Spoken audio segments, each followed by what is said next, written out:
Olá pessoal, tudo bem? Então estamos aqui, sexta-feira, nosso último encontro desta semana, e queremos então ter o nosso momento, o que eu creio. O assunto dessa noite pode ser relevante para algumas pessoas e pode ser indiferente para outras, mas com certeza conhecemos pessoas relacionadas a este assunto.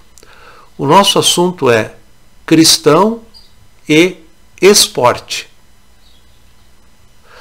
A pergunta é a seguinte: qual é o significado do esporte, em especial do futebol, para o ser humano em geral e para o cristão em particular? Bem, aqui nós temos um grande conjunto de perguntas, né?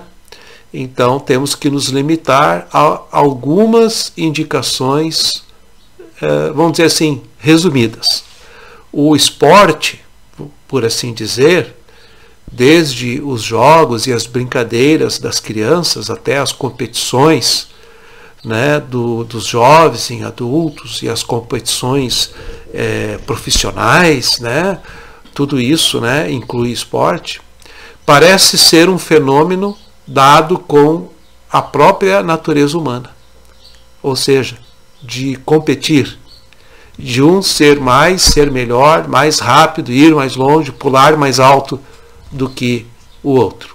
Basicamente é isso aí.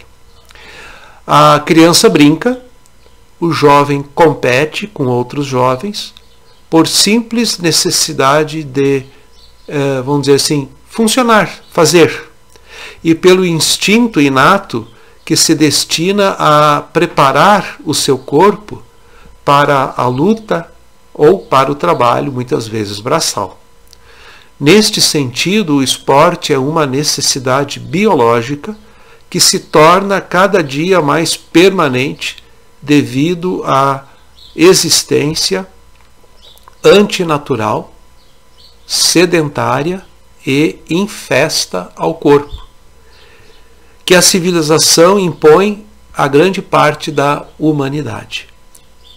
Portanto, o lema será: mexa-se o quanto possível, deixe o carro em casa, se o possuir, vá de bicicleta ou vá a pé, né, de carona, jogue bola, jogue tênis de mesa, jogue vôlei, nade, corra, pratique jardinagem, ou seja, de forma descontraída e alegre, se possível.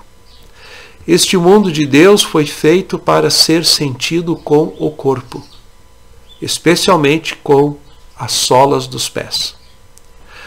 E Cristo não disse a seus discípulos: ide a todo mundo? Talvez quando há, por exemplo, crise de petróleo, de combustível, alta no preço dos combustíveis, né? Essa ameaça, né? A gente acaba mudando os hábitos, até mesmo agora, durante a pandemia, né? Conversando aqui com o dono de uma loja de bicicleta, próximo de onde eu moro, ele disse que está faltando bicicleta. Ele só consegue vender aquilo que ele tem no estoque, ele não consegue mais comprar bicicleta para revender.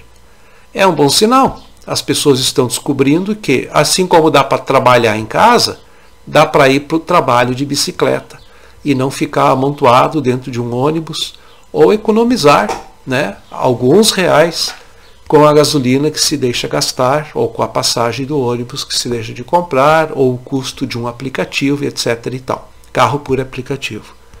Então, o pessoal está redescobrindo uma forma rápida, saudável e correta de se locomover, porque fazemos exercício e economizamos ao mesmo tempo, né? Em todo caso, aquele lema mente sã em corpo são, né, isso se torna algo assim favorável tanto para quem crê como para quem não crê. Mesmo que o poder de Deus se manifeste através de um corpo também muitas vezes fraco e doente. Mas o cristão nunca fará da fraqueza um ideal. É uma circunstância. como falamos esses dias sobre doença, tá? Quanto ao futebol, dentro do meu conceito, é apenas um esporte, entre outros, para quem o pratica. O problema básico do futebol é que 22 jogam e 10 mil, 100 mil ou quantos outros mais, quem sabe, mil, se limitam apenas a olhar, secundados por milhões que acompanham o jogo, fitando as figuras que correm de um lado para o outro através da televisão, da internet. O futebol virou espetáculo. O sentido primário do esporte é outro. Quero citar algumas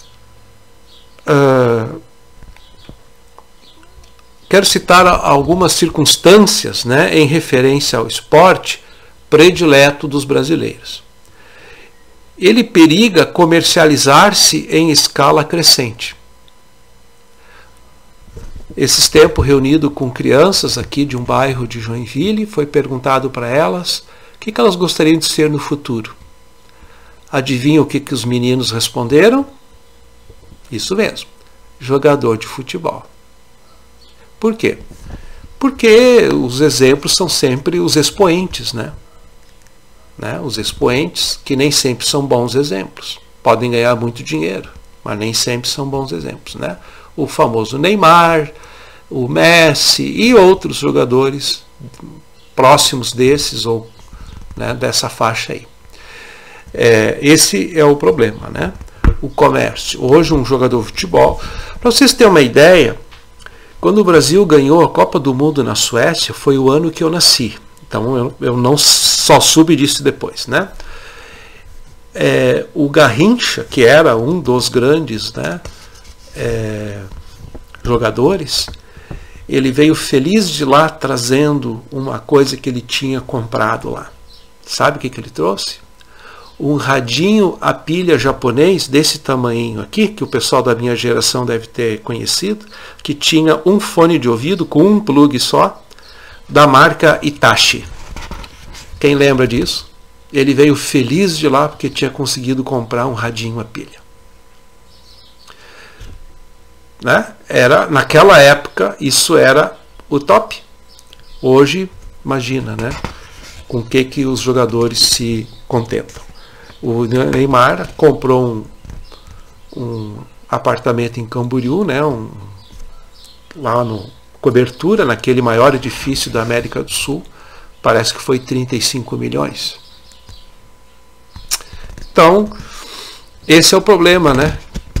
Quando o esporte cria tantas diferenças, quando o futebol, no caso, e deveria ajudar mais as pessoas, né?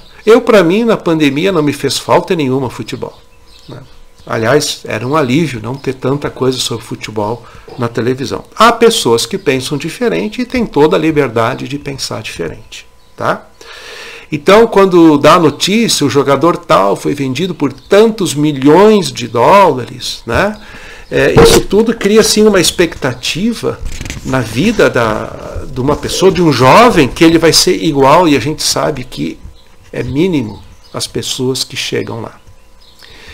Além disso, né, o aspecto relacional do futebol ele funciona muito bem para quem torce para o mesmo time. Já não funciona muito bem para quem torce nos times adversários. Tá aí o exemplo de Joinville, né, que roubaram a taça do campeonato que Joinville tinha ganho e depois a justiça mandou devolver porque não tinha sido correto, e antes de devolver alguém foi lá e roubou, e até hoje não se sabe aonde está essa taça, o que houve com ela. Então acaba levando a pessoa, né, a fazer coisas que tal. E aí entra no fanatismo, outro aspecto problemático do futebol, né? Ele pode fanatizar uma pessoa, uma grande massa de pessoas, pode reverter a evolução positiva que tomou a partir da sua origem, a das duas tribos rivais que se enfrentam com paus e pedras, que as duras penas aprenderam a lutar esportivamente, sujeitas a regras, capazes de aplaudirem até um belo passe de um jogador adversário. As brasas dos instintos tribais ainda estão bem vivas debaixo das cinzas da vida das pessoas, e às vezes irrompem de forma bárbara. Basta ver a briga entre torcidas adversárias, que acontece basicamente em todo lugar. O resultado não foi como eu queria, aí eu não, né? Mas a pessoa vai lá e desconta no torcedor adversário, só porque ele torce para aquele outro time. E morte, sim, tem sido causadas por isso. Há uns anos atrás eu vi o caso de uma mulher que matou o marido, porque ela era de um time, ele era do outro, e o time dele tinha ganho do dela, e ele estava fazendo aquela, como é que vamos dizer, né? Fazendo piada sobre isso, e ela se revoltou, pegou uma faca e esfaqueou o marido. Então, não se tem mais, né, o bom senso, o limite entre o certo e errado. Então, tudo isso, né, não colabora para um bom desenvolvimento da vida das pessoas. Sem falar dos grandes desvios financeiros, das tramóias financeiras que está envolvido.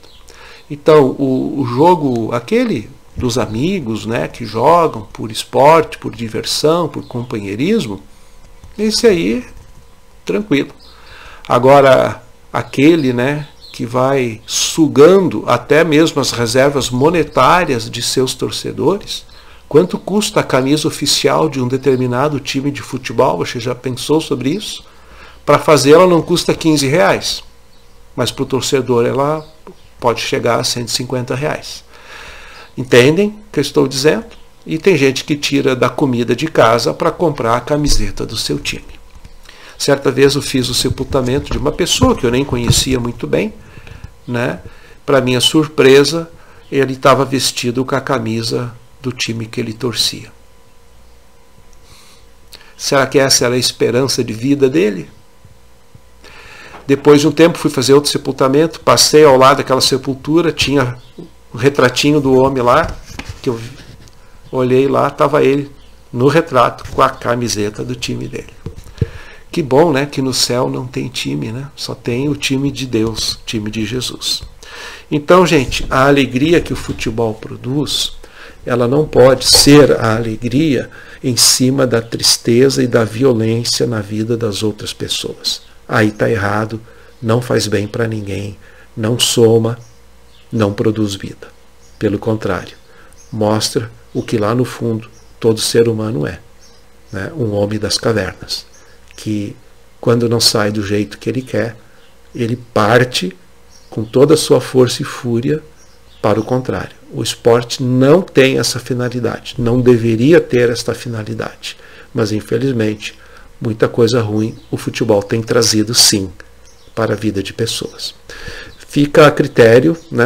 Não estou aqui, quem sou eu para proibir o futebol, mas deveria haver um equilíbrio melhor nas coisas, né? Para as pessoas entenderem que isso não é a nossa última esperança e que isso não é um estilo de vida que vai resolver os problemas financeiros de todo mundo. Infelizmente, a televisão tenta nos educar que não dá para viver sem futebol. Dá, até porque tem outros esportes que são muito mais interessantes. Por exemplo, quantos gols acontecem numa partida de futebol? Pode não acontecer nenhum. Empate 0-0. E num jogo de basquete, quantos pontos acontece? Você perde a conta, porque a cada instante, cada segundo, em poucos segundos, né, acontecem cestas e pontos são marcados, e aquilo ali sim é uma coisa excepcional. Mas é critério de cada um, tá bom? Gente, um bom fim de semana para vocês. Vamos ainda, né, fazer a nossa parte nas restrições necessárias. Lembrando então que na Paróquia Unida em Cristo, nós vamos recomeçar os cultos no próximo sábado, dia 5 de setembro, às 19h30, culto presencial, transmitido também pela internet. então respeitando todos os protocolos de segurança que são solicitados pelo governo. Ok? Um bom fim de semana e semana que vem, se Deus quiser, a gente se encontra novamente. Tchau, abraço, fique bem, fique com Deus.